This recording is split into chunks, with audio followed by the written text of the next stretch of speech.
Körege uyata. Sas bulbuta. Kök ot düğümüte. Körege kelbite. Kini köreye. Kata kata ıllabuta. Attam körege. Uya tuttubuta. Kömüs hımıt urbuta. Sotoru. Dört körege yağıta kösübüte. Körege yağların alustaptığıra kararı. Gün vatuttan ardaktan kakalıyra. Aras östü sosta kıllardan karıştığıra. Kurutun as tahan ahatara. Sotoru uya Kur'an'a bolta. Tüyöt kıra körekeyde öpüttere. Uya sibekyanlıgar bara.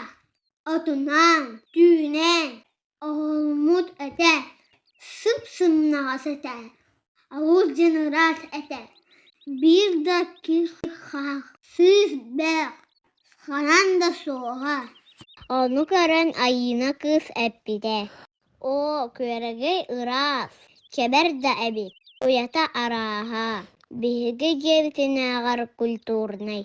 Gebite.